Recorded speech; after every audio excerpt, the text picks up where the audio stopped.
جہاں کے انصاف کی خاص ملاقات میں ہمارے ساتھ راشٹریہ علماء کونسل کے لیڈر ہیں، جو اب جو ہے باضابطہ طور پر انتخابی میدان میں اترنے کے لیے تیار ہیں۔ ان کا تعارف جو ہے وہ تعارف کے محتاج نہیں ہے۔ جس طریقے سے جو ہے ادبی گھرانے سے تعلق رکھتے ہیں، مجروح سلطان پوری کے فرزند ہیں اندلیب سلطان پوری، جو اب سرگرم سیاست میں صرف اس لیے آ رہے ہیں کہ وہ قوم و ملت اور انسانیت کی فلاح و بہبود کر سکے۔ اندلیب سلطان پوری سے ہم جانیں گے کہ سیاست میں آنا جو ہے کیا یہ صحیح وقت ہے آپ کا؟ جی، میں اتنا جواب اس کا بہت سیدھا دینا چاہتا ہوں کہ سیاست کا کوئی وقت ہوتا ہے کیا؟ جی پہلی بات تو میں یہ جاننا چاہتا ہوں، جی کیونکہ میں ایک چیز سمجھ گیا ہوں کہ اگر آپ کو کچھ کرنا ہے جی اور آپ کو اسے لوگوں تک پہنچانا ہے جی تو اس کے لیے بہت ضروری ہوتا ہے کہ ایک مقام پہ آپ کھڑے ہو جائیں جی اور اس مقام سے آپ لوگوں تک پہنچ سکیں۔ جی اور میرا جو تجربہ کہتا ہے زندگی جی کا وہ ہے کہ آپ کتنے بھی پڑھے لکھے ہوں، آپ جی کتنے بھی پیسے کا بزنس مین ہو، سکسیسفل ہو، جی لیکن جب تک آپ ایک لیڈر کی پوزیشن میں نہیں پہنچیں گے، جی ایک پارٹی کی حیثیت سے کہیں کھڑے نہیں ہوں گے، آپ کو وہ موقع آپ کا ملے گا نہیں، نہ ہی لوگ آپ کو سنیں گے۔ تو میرے حساب سے پولیٹیکل جو جی ارینا ہے جی وہ میں بالکل صحیح سمجھتا ہوں کہ مجھے جو بھی جس کے لیے جو بھی کہنا ہے تو جی اس پہ آ کے میں کہوں، اور یہ موقع جس طریقے سے آپ کا ایک بڑا بیک گراؤنڈ رہا ہے، مجروح سلطان پوری ایک بڑے نغمہ نگار رہے ہیں، انہوں نے کئی فلموں میں گانے لکھے ہیں، اور ایسی صورت میں جب جو ہے مہا وکاس آگاڑی ہے، مہا یوتی ہے اور دوسری بڑی بڑی تمام پارٹیاں ہیں، اور آپ نے جو الیکشن کا حلقہ آپ کا منتخب کیا ہے باندرا حلقے سے، اور آشیش شیلار کے خلاف آپ الیکشن لڑ رہے ہو جو یہاں پر سیٹنگ ایم ایل اے ہے، دوسری تمام بڑی پارٹیاں، تو آپ نے ایسے میں علماء کونسل کو ہی کیوں منتخب کیا اور وہاں سے ہی الیکشن کیوں لڑ رہے ہیں، اور باندرا سے الیکشن لڑنے کی کیا وجہ رہی ہے ابھی؟ دیکھیے، آپ نے 4-5 سوال ایک ساتھ پوچھ لیے، جی تو میں اس کو ایک اپنے جی حساب سے کور کرنے کی کوشش کرتا ہوں۔ جی پہلی بات تو جو مدعے ہیں مجھے جو اٹھانے تھے اور جو مجھے لگتا تھا دل میں کہ میں اس بات کو کسی طرح آگے لے چلوں، جی تو وہ سب سے بڑا مدعا یہ ہے کہ ہم مسلمانوں کو، چاہے وہ کرنٹ پارٹی ہو، کرنٹ سرکار ہو، چاہے وہ اپوزیشن سرکار ہو، ہم کو وہ ڈائریکٹ بولنے سے کتراتی ہے۔ جی جب بھی ہمارا کوئی مسئلہ اٹھتا ہے مائنورٹی بول کے اس کو ختم کر دیتی، مسلمان کیوں نہیں بولتی جی کہ مسلمان کے ساتھ اے بی سی یہ غلط ہو رہا ہے، یہ صحیح نہیں ہے، ہم اس کے ساتھ کبھی نہیں بولیں گے، جی ہمیشہ یہ الگ سنکھیک بنا کے چھوڑ دیں گی جی یا مائنورٹی میں ڈال دیں گی۔ جی تو مائنورٹی میں تو جیل بھی آ جاتے ہیں، خود بھی آ جاتے ہیں، کافی لوگ آ جاتے ہیں، تو اس میں پھر ہم اس میں سے ایک حصہ بن گئے، جبکہ ظلم صرف ایک پہ ہو رہا ہے آج، جی ہو رہا ہوگا دوسروں پہ، پیچھے منی پور میں ہوا ہے کرسچنس پہ، جی لیکن کہنے کا مطلب میجورٹی آپ پرسنٹیج دیکھیں تو زیادہ تر ایک ہی طبقہ ہے جس کو دبایا جا رہا ہے، ایک ہی ذات ہے جس کے جی اوپر اٹیک کیا جا رہا ہے۔ جی تو وہ وجہ سے کیا ہوا ہے، جو ہم بیٹھ کے کافی ورک آؤٹ کیا کہ ہمارے لوگوں نے ہی جی لیڈر بن کے آئے ہمارے لیے جی کہ ہم تمہارے لیے بہت کام کرنا چاہتے ہیں، جی اور اپنا ہی سیٹ کر کے چلے گئے۔ جی انہوں نے اپنا ہی فائدہ دیکھا ہے اور سامنے والے کو ایموشنلی انوالو کر کے چھوڑ دیا، یوز اینڈ تھرو بولتے نا، کیا جی ہے۔ تو مسلم پارٹی خود مسلمانوں کے خلاف ہے۔ یہ حالات کب سے پیدا ہوئے؟ آپ یعنی ابھی 2024 میں آپ الیکشن میں حصہ لے رہے ہیں، تو یہ آپ کو کب محسوس ہوا کہ اس طرح کے حالات پیدا ہوئے مسلمانوں کے ساتھ؟ یہ دیکھیے، یہ تو شروع ہو گیا ہے 92 سے، جی بابری مسجد کا جو قصہ ہوا ہے، جی ٹھیک ہے، لیکن 92 میں ہم 30 سال کے تھے۔ جی 30 سال کی عمر جوانی کی عمر ہوتی ہے، جی بالکل تو اس وقت شاید اتنا دھیان نہیں دیا کہ جی چیز کہاں جا رہی ہے، جی لیکن دھیرے دھیرے دھیرے دھیرے پھر 2002 ہوا، جی تو ایک پولرائزیشن کا موومنٹ 90 سے شروع ہو گیا تھا، جی جو پہلے سے بھی تھا، لیکن جی پہلے جو سرکار تھی وہ چھپ کے کرتی تھی، اچھا، وہ بھی کرتی تھی، آپ جی. مت سمجھیے کہ یہ ہیں وہ تو بھی یعنی ویسے آپ سیکولر پارٹیوں پر الزام عائد کر رہے ہیں کہ سیکولر پارٹیاں جو ہے وہ بظاہر سیکولر نہیں تھی، اندرونی طور پر جو ہے وہ مسلمانوں کے ساتھ زیادتیاں کرتی تھی؟ اس وقت دنگے نہیں ہوئے ہیں، جی ان کے حکومت میں دنگے نہیں ہوئے ہیں کیا؟ دنگے تو ہر گورنمنٹ میں ہوئے ہیں. تو دنگا کون کراتا ہے؟ جو علاقے میں رہتا ہے وہ کراتا ہے, نہیں باہر سے ہی لوگ آ کے کراتے ہیں. It is always a political reason جو بھی دنگے ہونا ہے. کبھی بھی دنگا, یہ بھائی صاحب اور میں دونوں پڑوسی ہیں جی, ہم لڑیں گے, بھائی کی طرح لڑیں گے, جھگڑیں گے, پھر بعد میں دوست بن جائیں گے, جی, ایک دوسرے کو مار نہیں جاتے گے. جی, لیکن وہ جب باہر کا سوس اندر آ کے ہم کو بھڑکاتا ہے, پھر چیز باہر سے بے قابو ہو جاتی ہے. جی, تو کہنے کا مطلب ہے کہ کوئی بھی پارٹی جی, مسلمانوں کو صرف استعمال کیا ہے. جی, جیسے ہمارے راشٹریہ ادھیکش ہیں عامر رشادی صاحب, وہ بولے کہ ہم ڈھولک کی طرح ادھر بھی جاتے ہیں جوتے کھاتے ہیں, وہاں بھی یہاں اس طرح بھی آتے جوتے کھاتے ہیں. جی, بیچ میں مسلمان میں پریشان ہیں. جی, تو مسلمان کو ایک راستہ دکھانے کی کوشش کرنے کے لیے جی, اس پارٹی سے ہم کو امید ہے, کیونکہ ہمارا جو مینیفیسٹو یا جو ایجنڈا ہے جی, کہ ہم ان کے ساتھ کھڑے رہ کے ان کو کھڑا کریں گے. جی, ہم ان سے اپنی مدد نہیں مانگ رہے, جی, ہم ان کو خود بول رہے بھائی تو اپنی مدد خود کر, جی, پڑھ لکھ, اپنے بچوں کو پڑھا, جی, اپنے ارد گرد جو گندگی پھیلی ہوئی اس کو صاف صفائی کر, ہیلتھی اپنا ہے, ہیلتھ کانشیس بن. جی. جس طریقے سے ابھی الزام آپ پر لگایا جائے گا کہ آپ علماء کونسل سے جو ہے امیدوار کے طور پر یہاں سے اپنی قسمت آزمائی کریں گے الیکشن میں, تو آپ پر یہ بھی الزام لگایا جائے گا کہ جس طریقے سے یعنی سیکولر ووٹوں کی تقسیم ہوگی, اس کا بکھراؤ ہوگا, اس کے پیچھے جو ہے وہ آپ کی پارٹی ذمہ دار رہے گی, آپ ذمہ دار رہیں گے, کیونکہ مسلمانوں کے ووٹ جو ہے فیصلہ کن حیثیت رکھتے ہیں, یہ تمام لوگ مانتے ہیں, لیکن مسلمانوں کی نمائندگی کا بھی معاملہ آتا ہے. اور آپ جو اس طرح کے جو آپ کے گھرانہ جو ہے ادبی گھرانہ رہا ہے, آپ کے والد صاحب جو تھے کافی مشہور نغمہ نگار تھے, تو ایسے میں جو ہے مسلمانوں کے جو ووٹوں کی تقسیم ہوگی اس کا ذمہ دار کون ہوگا؟ دیکھیے میرا مقصد ہے مسلمانوں کو جگانا. جی, ٹھیک ہے, اگر میں آپ کا جواب دوں جی, کہ میں یہاں سے ہٹ گیا, سمجھیے میں نہیں کھڑا ہوا, جی, اور اگر لوگوں کو لگے کہ یہ فلاں پارٹی کی وجہ سے ہے جو بھی ہے, جی, ہاں, تو کیا دوسرا کوئی آ کے نہیں کھڑا ہوگا اسی چیز کے لیے؟ جی, اگر یہ کرنے کے لیے میں کھڑا ہو رہا ہوں تو جی, وہ تو ویسے بھی کوئی نہ کوئی آنے والا ہے. جی, لیکن پھر کیا وہ مسلمانوں کی مدد کرے گا؟ یا جو ہمارے دل میں ہے, جو ہم تو اچھا اب ہم بول رہے ہیں, جی, بولنے کو تو ہر کوئی بولتا ہے, جی, لیکن وہ تو وقت ہی بتائے گا نا جی, کہ کون صحیح چل رہا ہے یا کون غلط ہے, تو جی, اس حساب سے تو ہم کو معلوم ہے نا. جی, اور جسے اللہ تعالیٰ نے بولا ہے اور جی, ہمارا بھی خیال ہے کہ اپنے دل تمہارا ہے نا, اگر تمہارے میں انسانیت ہے, جی, اگر تم مجروح سلطان پوری کی اولاد ہو, جی, تم ان کو عزت دینا چاہتے ہو, جی, تو ان کے نام سے نہیں کھیل سکتے. جی.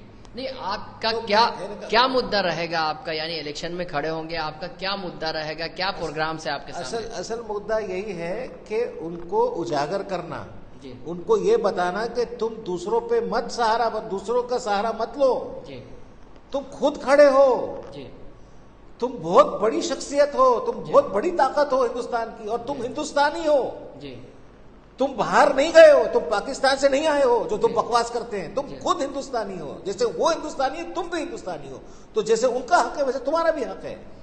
تو تم اپنے آپ کو سمجھو, یہ جو گندگی میں رہ کے جو ایجوکیشن چھوڑ دیے, مدرسہ پڑھو, مدرسہ بالکل پڑھو, جی, دین کا علم حاصل کرنا بہت ضروری ہے, جی, لیکن اپنے آپ کو, اپنے بچوں کو پڑھاؤ لکھاؤ, جی, آگے بڑھاؤ, تاکہ وہ خود اپنے پیروں پہ کھڑے ہو سکیں, کسی کا بیساکھی نہ لینا پڑے, کسی کے سہارا نہ لینا پڑے. جی, اور موسٹ امپورٹنٹ جو مجھے لگتا ہے کہ جو بچیوں کو, جو کیونکہ میں جس علاقے میں رہتا ہوں وہاں بستی میں بھی زیادہ تر مسلمان ہیں, جی, تو ان کا کیا ہوتا ہے, بچیاں 17 سال 18 سال 19 سال میں شادی کرا دی جاتی ہے, جی, پھر 1-2 سال میں بچے ہو جاتے ہیں, جی, پھر وہ لڑکا جو اس کو چھوڑ دیتا ہے, پھر وہ آ کے اپنی ماں کے گھر میں رہ رہی ہے, جی, اس کی کوئی زندگی نہیں ہے. جی, تو کیوں ایسا ہو رہا ہے؟ تو بچوں کو پڑھاؤ, جی, کیوں پڑھانے سے روک رہے؟ Education most important. جب ایجوکیشن ہوگا تو ہر چیز ڈومینو افیکٹ میں صحیح طریقے سے بیٹھے گی, جی, انسان سمجھے گا میرا صحیح کیا غلط کیا ہے. جی, میں ایجوکیشن میں یہ نہیں کہنا چاہ رہا ہوں کہ لڑکیاں کہیں مجھے لڑکوں سے شادی نہیں کرنی, یہ بھی غلط ہے. جی, جی, بالکل, میں بلیو کرتا ہوں میرج کانسٹیٹیوشن میں, جی, لیکن ایٹ دا سیم ٹائم لڑکیوں کی عزت کرو. جیسے لڑکے ہیں ان کو نوکر بنا کے مت رکھو, ان کو ایجوکیٹ کرو. وہی تو کچھ وہ جب اجاگر میں کروں گا, جو کوشش کر رہا ہوں کہ تم خود اپنے آپ کو سمجھو کہ ہاں میں بھی کوئی ہوں, میں بھی ہندوستان کا ایک حصہ ہوں. جی, سامنے والا کچھ بھی بولے, میرا دل جانتا, میرے باپ دادا پردادا یہیں پہ پیدا ہوئے, انہوں نے کام کیا, میں بھی یہیں پہ ہوں, میں بھی ادھر کا حصہ ہوں. اکثر مسلمانوں کو یہ کہا جاتا ہے کہ آپ پاکستان چلے جائیے, اکثر جو ہے نفرت کی سیاست کی جاتی ہے, تو اس بارے میں آپ کیا کہیں گے اور آپ کا اس معاملے میں کیا ایجنڈا رہے گا کہ آگے کس طریقے سے ان چیلنجز کو فیس کریں گے آپ؟ دیکھیے اس کا ایجنڈا بہت اس کا سمپل ہے کہنا کہ پہلی بات آپ اتہاس نہیں جانتے ہو. جی اگر آپ اتہاس جانے تو مسلم لیگ انوالو تھی, جی پولیٹیکلی انوالو تھا. پاکستان کوئی مسلمان نہیں چاہتا تھا, جی وہ ایک بنایا گیا ہے اسے. جی پھر جو مسلمان گئے ہیں جی اور جو یہاں سے آئے ہیں, جی آپ خود بتاؤ, جاوید صاحب نام ہے آپ کا, جی آپ کا کام چل رہا ہے, آپ ایک جگہ سیٹلڈ ہے, جی اچانک آپ کو بولا جاتا ہے کہ تم یہاں سے نکل لو جی کیونکہ تمہارا دیش نہیں ہے جی یہ تم کو جا کے دوسرے کا بسنا ہے. تم جاؤ گے؟ کیوں جائیں گے, ہم ہندوستانی ہیں, نہیں, تم پیدائشی ہندوستانی بالکل ہیں. تم کو ڈرایا گیا. جی جو پاکستان میں ہندو تھے جی ان کو بھی ڈرایا گیا وہاں, چاہے وہ پاکستانی ڈرے کو بھی ڈرایا گیا کہ بھائی تم جاؤ یہاں سے. جی اور وہ وہاں سے گئے ہیں, وہ نہیں چاہتے تھے جانا کیونکہ ان کا گھر ور سب بسا ہوتا, بزنس سیٹ کون جائے گا. جی یہاں سے تو مسلمان ہیں, وہ بھی بے وقوفی سے ڈر کے گئے. بے وقوف اس لیے بولیں گے کہ مسلمان اپنی اگر اصل جانتا تو کبھی نہیں جانتا. جی لیکن وہی کہ ایک وہ اپنا پولیٹیکل ایجنڈا تھا جس میں ان لوگ پھنس گئے. اور وہ جو آپ ڈاکیومنٹریز دیکھیں کہ لوگ جب ایک دوسرے کو پاس کر رہے ہیں وہیں پہ رائٹ شروع ہو گئے. جی ایک ڈر ایک خوف سے تھا جو ہوئے. تو کہنے کا مطلب ہے کہ یہ پورا پولیٹیکلی ایجنڈا تھا. پاکستان ہم نے نہیں, مسلمان نے نہیں بنایا ہے. جی اور جو تم بار بار بولتے ہو کہ جاؤ پاکستان, جاؤ پاکستان, پاکستان کھڑا ہے ہم کو لینے کے لیے. اور پہلی بات, ہم پاکستان کیوں جائیں؟ جی ہم یو اے جا سکتے ہیں, ہم سعودی جا سکتے ہیں, ہم کوئی بھی دوسری اسلامک کنٹری جا سکتے ہیں. پاکستان کیوں جائیں؟ کیونکہ تمہارا ایجنڈا ہے جی کہ مسلمانوں میں نفرت پیدا کرو, ہندو اور مسلمانوں میں. جی تو میں اس کو, اچھا میں ہندوؤں کو برا نہیں بولتا ہوں, جی نہیں نہیں, میرا ایجنڈا ہی, میرا ایجنڈا صرف مسلمانوں کے لیے ہے کہ بھائی تو پڑھ, تو لکھ, تو اپنے گھر والوں کو مضبوط کر, تو بزنس کر, تو کما, تو طاقتور بنے گا اور تو ہم سے جڑ. جی جب پولیٹیکلی تو جڑ کام آئے گا تو یہی ایک سٹیج ہے جہاں سے تو اپنا کام اور آگے بڑھا پائے. جی یعنی مسلمانوں کو جو ہے آپ یونائٹ کرنا چاہتے ہیں, متحد کرنا چاہ رہے ہیں. بے شک, اچھا, بے شک, چاہے وہ بوری ہو, چاہے وہ شیعہ ہو, چاہے وہ سنی ہو. یعنی مسلک کے بنیاد پر جو تقسیم ہے اس کو بھی ختم کرنا چاہ رہے ہیں. اسی کا تو فائدہ اٹھا رہے ہیں سامنے والے. جی اسی کا تو فائدہ اٹھا رہے ہیں. جی کیونکہ ہم خود مسلک میں بٹے ہوئے ہیں. جی تو اس کا اس کو اس سے بڑھاتے, اس سے کراتے, آپ سے بڑھا دیتے ہیں. جی تو وہی ہم چاہ رہے بھائی آگے کی سوچو کہ تم کو ساتھ میں رہ کے ایک جگہ, جب ایک طاقت بن جائے گی نا تو سامنے والا تھرا جائے گا. تو باندرا میں جو حلقے سے آپ انتخاب لڑ رہے ہیں اس میں کیا آپ کی تیاری ہے اور کس طریقے سے جو ہے آپ انتخاب میں حصہ لیں گے؟ دیکھیے ابھی جو ایجنڈا بنایا ہوا ہے جی, وہ جو ہم جو راؤنڈ کریں گے جو بھی ہے اس میں یہی بات کرنا ہے. مشکل تو ہونے والی ہے. جی پہلی بات تو اگر ہم جانے پہچانے بھی ہوتے ہیں جی اور 5 الیکشن لڑ کے 6 الیکشن لڑ رہے ہوتے ہیں, جی پھر بھی مشکل یہ ہوتی کہ ایک رات میں ہر چیز نہیں بدلتی. جی بالکل. تو مدعا یہی اٹھائیں گے کہ ہر چیز ان کے جو پرابلم ہے وہ سب کو ہم آگے لے جائیں گے. لیکن ہم نے جیسے آپ کو ریپیٹ کیا, پھر ریپیٹ کر رہا ہوں, سب سے پہلے ان کو بولیں گے بھائی تو جاگ, مسلمان تو جاگ, تو اس دیش کا حصہ ہے, تو باہر کا نہیں, تو یہیں کا ہے. تو جس طرح وہ اور تیرے پڑوسی تجھے مانتے ہیں, تیرے علاقے میں جو رہتا ہے تجھے مانتے ہیں, تو پھر تجھے کس کا ڈر؟ اور تو اپنے آپ کو اس گندگی سے اٹھا. دیکھیے ان ہائیجینک لائف میں ہیلتھ پرابلم ہوتی ہے اور آدمی کی جب صحت ٹھیک نہیں رہتا تو آگے بڑھ نہیں پاتا. بالکل. تو یہ بیسیکلی یہ سب چیز بول کے بات کریں گے ان سے. اگر ان کے دل میں بات بیٹھتی ہے ٹھیک ہے, لیکن ہمارا دل صاف ہے, ہم کوشش کریں گے.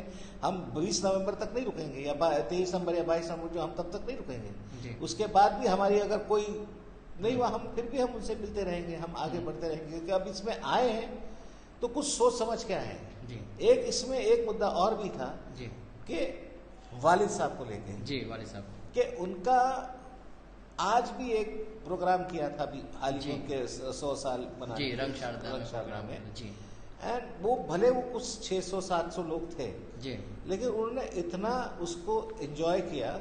تو مقصد یہ نہیں کہنے کا تھا کہ گانا انجوائے, مقصد یہ کہنا کہ ان کے دل میں ابا کے لیے محبت ہے. اور وہ جیسے سارے ہندوستان میں اور باہر جہاں اردو ادب کی بات ہو, مجید سلطان پوری کا نام ہے اور لوگ ان کی عزت کرتے ہیں, پیار کرتے ہیں. تو مجھے لوگوں سے تو بالکل شکایت نہیں, ورنہ میں تو لوگوں کا مرید ہوں کہ ان لوگ میرے باپ کی عزت کرتے, مجھے پیار کرتے ہیں, میں اس کا بہت احسان مند ہوں.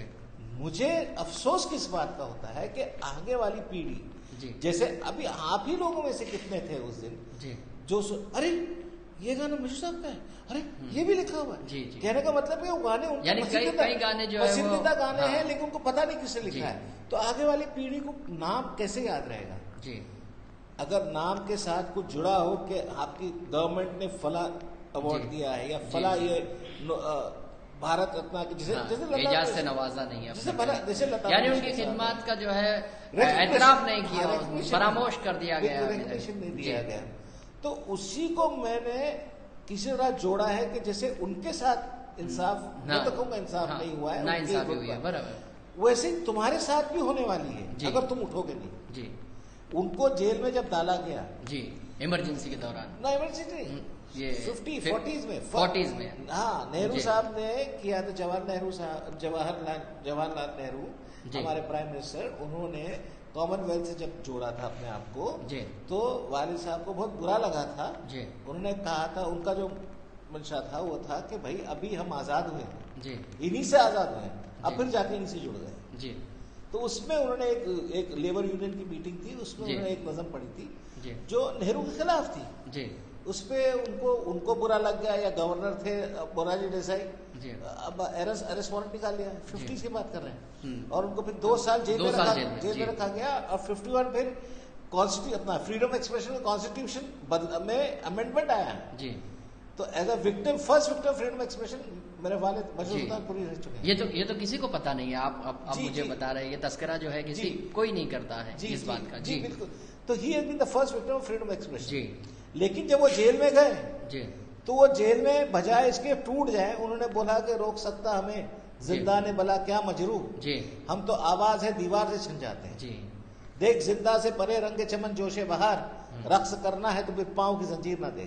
اور پھر ایک جو ہر کسی کے زباں پہ ہے کہ میں اکیلا ہی چلا تھا جانب منزل مگر لوگ ساتھ آتے گئے کارواں بنتا گیا. تو یہ ایسی شخصیت جو کبھی ٹوٹا نہیں بلکہ آگے بڑھتا ہی چلا گیا. تو اس کو تم مانتے بھی ہو، اس کا تم ذکر بھی کرتے ہو، چاہے وہ پارلیمنٹ میں ڈیبیٹ ہو، فریڈم ایکسپریشن کی بات نکلتی ہے تو تم پھٹ کر کے مجروح سلطان پوری کا نام لیتے ہو کہ بھائی مجروح سلطان پوری صاحب کو جواہر لال نہرو صاحب نے 2 سال کے جیل میں بند کر دیا تھا کیونکہ ان کو ہٹلر بولا تھا، جو بھی ان کے نظم میں جو تھا. تو کہنا مطلب تم کو یاد ہے، لیکن اعتراف نہیں کرنا چاہتے ہیں. کیوں نہیں کرنا چاہتے؟ تو کوئی کہتا، تو آپ کو کیا لگتا ہے کہ بحیثیت مسلم ہے اس لیے جو ہے مسلمان ہونے کی سزا ملی ان کو؟ اسی پہ آ رہا تھا. کیا یہ میں مجبور ہو رہا ہوں یہ سوال پوچھنے کے لیے؟ اس لیے کیونکہ مسلمان تھے. مجھے نہیں لگتا کہ ہندوستان اتنا چھوٹا ہے. ہندوستان بہت وسیع ہے، ان کا دل بہت بڑا ہے. لیکن کچھ لوگ جو حکومت کر رہے ہیں شاید وہ اس چیز کو دکھانا چاہ رہے ہیں کہ تم فلاں ہو، ہم فلاں ہیں. نہیں، ہم ایک ہیں. یہ مین ایجنڈا یہی ہے جاوید بھائی کہ ہم ایک ہیں. لیکن اس کی شروعات کیسے کریں؟ پہلے اپنے سے کریں، خود سے کریں کہ میں فلاں کی بیٹی ہوں اور میں یہاں کھانا پکا رہی ہوں، میں 7th کر چکی ہوں، 10th کروں گی، لیکن 10th کا پتہ نہیں ابو یا امی مجھے کام کرنے پڑھنے آگے دے کے نہیں، کیونکہ میری شادی ہو جائے گی اور مجھے نہیں شادی ہو لیکن بھائی پڑھ. اپنے کو پہلے ڈھونڈ، اپنے آپ کو ڈھونڈ کے کھڑا ہو تاکہ سامنے سے ٹھیک سے بات ہو سکے، ٹھیک سے سمجھ سکو کیا ہو رہا ہے، پھر تم دوسروں کو سمجھانے باہر نکلو گے. یہ تھے مجروح سلطان پوری کے فرزند جو بتا رہے تھے کہ انقلابی شاعر مجروح سلطان پوری کو بھی 2 سال تک جیل میں رہ کر قید و بند کی صحبتیں برداشت کرنی پڑی، اور اس کے باوجود جو ہے انہوں نے ہمت نہیں ہاری، اظہار رائے کی آزادی کے لیے وہ لڑتے رہے. اور مجروح سلطان پوری کے فرزند جو ہے باندرا حلقے سے اسمبلی انتخاب میں حصہ لے رہے ہیں، اور کل جو ہے وہ باضابطہ طور پر نامنیشن بھی فائل کریں گے. اور پرچہ نامزدگی کے بعد جو ہے باضابطہ طور پر ان کا ایک مقصد ہے کہ وہ مسلمانوں کو بیدار کرنے کے لیے انتخابی میدان میں راشٹریہ علماء کونسل سے جو ہے نہ صرف یہ کہ پرچہ نامزدگی داخل کر رہے ہیں بلکہ انہوں نے مسلمانوں کو تلقین کی ہے کہ وہ متحد ہو کر انہیں ووٹ دے. جہاں کے انصاف کی خاص رپورٹ.